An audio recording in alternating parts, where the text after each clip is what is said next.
আউযুবিল্লাহি মিনাশ শাইতানির রাজিম। বিসমিল্লাহির রহমানির রহিম। সম্মানিত দর্শকবৃন্দ, আপনাদের সকলকে জানাই সালামুন আলাইকুম। কোরআনের ইসলাম আমাদেরকে কি শিক্ষা দেয় আর হাসিনা এবং মোদি কি শিক্ষা দিচ্ছে? কোরআনের 17 নম্বর সূরা বানী ইসরাঈলের 70 নম্বর আয়াতে আল্লাহ বলছেন, আমি মানব সমাজকে মান সম্ভ্রমের অধিকারী করেছি। ওয়ালাকাদ কাররামনা বানি আদম। বানি আদমকে আমি সম্মান দিয়েছি, আর আমি তাদেরকে মাটির ও পানির উপরে বাহন ঠিক করে দিয়েছি, আর আমি তাদেরকে উত্তম রুজি দান করেছি, আর আমারই অনেক সৃষ্টির তুলনায় তাদেরকে অনেক বেশি মর্যাদা দান করেছি। আজ ছোটবেলায় যে গোপালের সাথে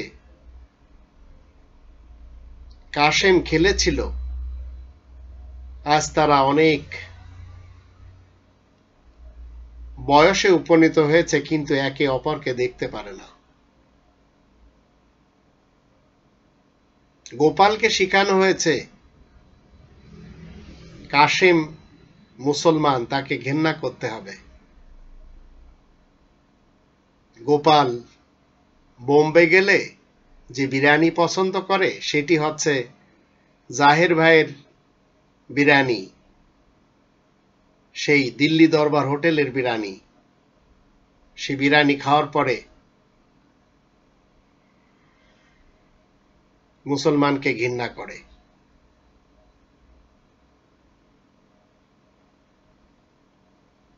যখন গোপাল কোনো গাছের তলায় বসে তখন গুনগুনিয়ে সে রফির গান গায়, কিন্তু তাকে শেখানো হয় মুসলমানকে ঘৃণা করতে হবে। যখন গ্যালারিতে বসে গোপাল ক্রিকেট দেখে, ঘরে বসে যখন টেলিভিশনে অতীতের ক্রিকেট দেখে, তখন সে জাহির খানকে, আজহারউদ্দিনকে পছন্দ করে। খেলা শেষের পরে সে মুসলমানকে ঘৃণা করে। গোপালের বাবা মসজিদের সামনে দাঁড়িয়ে এক গ্লাস পানি নিয়ে উকি মারে ইমাম কখন বেরোবে। ইমাম যখন বেরোয় তখন তার কাছ থেকে পানি পড়া নেয়, গোপালকে খাওয়ায়। খাওয়ার পরে গোপাল মুসলমানকে ঘৃণা করে। শিখিয়েছে কে? হাসিনা এবং মোদি। গোপালের পছন্দ শাহরুখ খান, সালমান খান, আমির খান। এদের ফিল্ম দেখে, সুযোগ পেলে মুসলমানকে ঘৃণা করে। গোপালের ঘরে রয়েছে নজরুলের গ্রন্থ। গোপাল সাবেক রাষ্ট্রপতি আব্দুল কালামের উক্তি পড়ে, পড়া শেষে মুসলমানকে ঘৃণা করে। এই কাজগুলি শিক্ষা দিচ্ছে নরেন্দ্র দামোদর মোদি, আর বাংলাদেশের মুসলমানদের প্রত্যেকটি সেক্টরে বসানো হচ্ছে হিন্দু দাদা বাবুদের। এটি করছে হাসিনা, ওদিকে করছে মোদি। হিন্দু মুসলমানের মাঝে একটি বিশাল তাণ্ডব আসবে। বাংলাদেশ ক্যাপচার হয়েছে বাই ইসকন, হিন্দুত্ববাদ। গোপাল যখন কাপড় সেলাই করে তখন সে চলে যায় কোথায়? মুসলমানের দোকানে। গোপালের শরীরের কাপড় যে সেলাই করেছে সে মুসলমান, কাপড় পরে চলাফেরা করে, কিন্তু মুসলমানকে ঘৃণা করে। একসময় কাশেম এবং গোপাল কোনো এক গাছতলায় বসে চিন্তা করে যে ছোটবেলায় একসাথে খেলেছি, একসাথে চলাফেরা করেছি, কিন্তু আজ তুই ওপারের, আমি এপারের। তুই মুসলমানদেরকে ঘৃণা করিস আর আমি হিন্দুদেরকে ঘৃণা করি। কে শিক্ষা দিয়েছে? তোকে শিখিয়েছে মোদি আমাকে শিখিয়েছে হাসিনা। চল আমরা এবার কোরআনের কাছে জিজ্ঞেস করি কোরআন কি বলে। তখন কোরআন কি বলে? ওয়ালাকাদ কাররামনা বানি আদম, আমি আদম সন্তানকে ইজ্জত দিয়েছি। আদম সন্তান গোপাল, আদম সন্তান কাশেম। আজ যারা বিএনপি করে যাচ্ছেন বাংলাদেশে, তারা ঘৃণা করে যাচ্ছেন আওয়ামী লীগকে। যারা আওয়ামী লীগ করে যাচ্ছেন তারা বিএনপিকে ঘৃণা করছেন। যারা জামাত শিবির করছেন তারা চরমনাইকে ঘৃণা করছেন। যারা চরমনাই করছেন তারা ঘৃণা করছেন তরিকত ফেডারেশনকে। যারা ইরশাদের পার্টি করেন তারা হেফাজতকে ঘৃণা করে চলেছেন। হেফাজত যারা করে তারা জাতীয় পার্টিকে এবং জামাত শিবিরকে ঘৃণা করে চলেছেন। এই ঘৃণার রাজনীতি শিক্ষা দিয়েছে কে? 5 দশকের এই নেতা নেত্রী এবং কর্মী সমাজ। এর জন্য দায়ী এরশাদ, খালেদা, হাসিনা। আর ও দেশে বিজেপি করলেই তাকে হিন্দুত্ববাদ হতে হয়। আরএসএস আজ তারা কি করছে? মুসলমানদের জিহ্বা কেটে দিচ্ছে, হাতুড়ি দিয়ে মাথায় বাড়ি দিচ্ছে, রক্তে লাল করে দিচ্ছে। আর যারা হিন্দুইজম তারা কংগ্রেস করে যাচ্ছে। মিল নেই। ঠিক যেমন আমাদের দেশের বিএনপির মাঝে, জাতীয় পার্টির মাঝে, আওয়ামী লীগের মাঝে মিল নেই। এরা সবাই মুসলমান। মরার পরে এদেরও জানাজা হচ্ছে, এরা জান্নাতে যাচ্ছে, এটি এদের খেয়াল। জগতে যতদিন বসবাস করছে চুরি, ডাকাতি, ছেঁচড়ামি এদের কাজ। দুর্নীতি, দুষ্কৃতি, ভ্রষ্টাচার, নৈরাজ্য সৃষ্টি করা এদের কাজ। দেশ থেকে এত বেশি টাকা লুটপাট করে ভিন দেশে নিয়ে গেছে এই 3 দলের লোকেরা। বিশেষ করে এই টাকাগুলি যদি দেশে থাকতো তাহলে এই দেশ স্বর্গময় হয়ে যেত।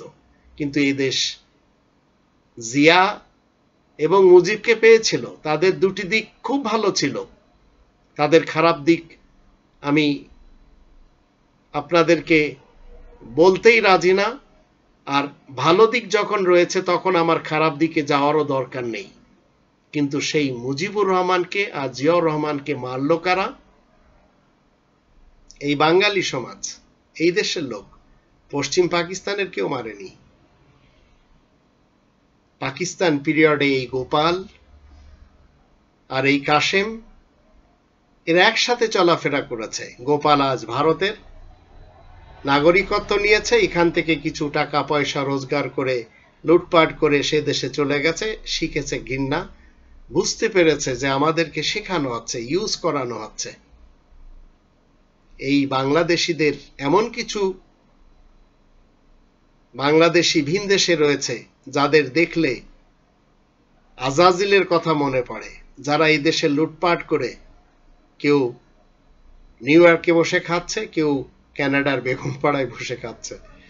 আবার এরা মরার পরে আকাঙ্ক্ষা করছে যে লাশটি যেন বাবা মার কবরের পাশে দাফন হয়। এরা সবাই লুটেরা।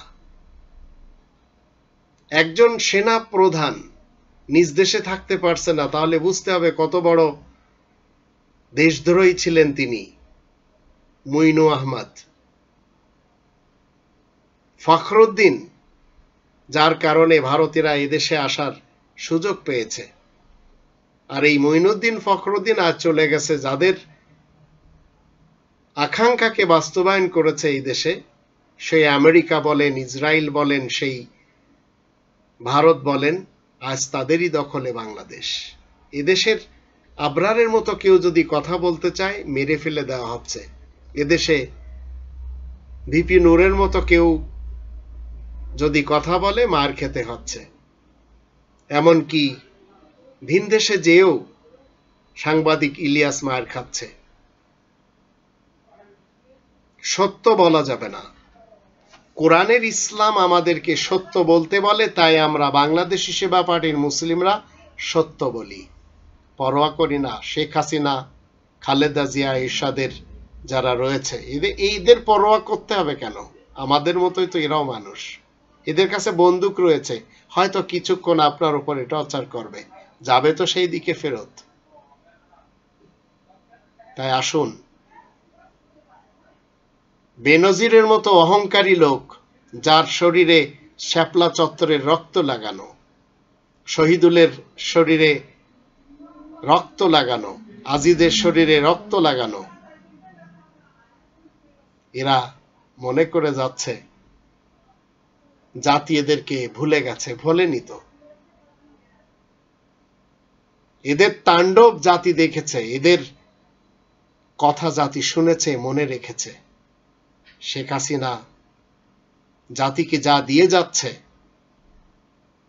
এ জাতি যেদিন সঠিক শ্বাস নিবে সেদিন এদের ইতিহাস লিখবে। অতীতের ইতিহাস যেমন আমাদের রয়েছে, সেই ঘসিটি বেগমের, সেই মীর জাফরের, ঠিক এইভাবে এদের ইতিহাসও লেখা হবে। মানবপ্রেমী এরা কেউ না, দেশপ্রেমিকও এরা না। এদেরই সাপোর্টার যারা, তারাই দেশকে লুটপাট করে খেয়েছে, খাচ্ছে, খাবে, যতদিন এদেশে রব্বানিতন্ত্র কায়েম না হবে। খালেদা জিয়া যেখানে বসেছে, এরশাদ যেখানে বসেছে, হাসিনা যেখানে বসে আছে, বাংলাদেশি সেবা পার্টি সেখানে এই কোরআনকে বসাতে চায়। এবং তার চারিপাশে পাপন, পাপিয়া, শাহেদ, পাপুল, এদেরকে না। মতিয়া চৌধুরী, মিনন আর ইনু, এদেরকে না, ইমানদারদেরকে বসাবে। প্রধান কুরসিতে কোরআনকে বসান, এ বলে দেবে কাকে আশেপাশে থাকতে হবে। মমতার মতো গান গেতে হবে না সংসদে। যেখান থেকে এই জাতির ভাগ্য পাল্টানোর দরকার ছিল, সেটি হয়ে গেছে গানের জায়গা। যে রাজধানী ছিল মাস্জিদের শহর, সেটি হয়ে গেছে কাজিনোর শহর, এবং সেটি আজ জুয়াবাজদের আড্ডাখানা হয়ে গেছে। সেখানে সত্য কেউ বলতে পারছে না। মনে রাখবেন, কোরআন আপনাকে আমাকে সত্য বলার জন্য এই পৃথিবীতে পাঠিয়েছে। আপনি যদি না বলেন, সেটি আপনার ব্যক্তিগত ব্যাপার। মাহবুবুল্লাহ সত্য বলে যাচ্ছে। মৃত্যুর পরও তো আমি করি না কখনো।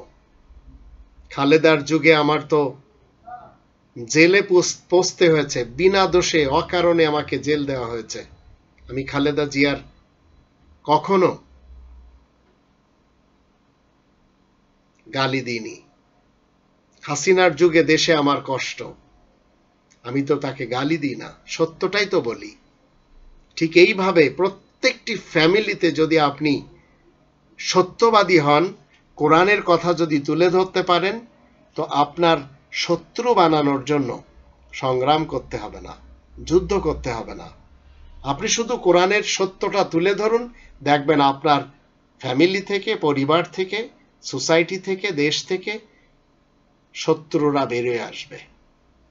তাই আসুন সদা সত্য কথা বলি, রবকে মেনে চলি। আল্লাহ আমাদের সবাইকে তৌফিক দান করুন। আজ বাংলাদেশি সেবা পার্টির কাফেলা এরা লেগে আছে দুর্নীতি মুক্ত দেশ গড়ার জন্য।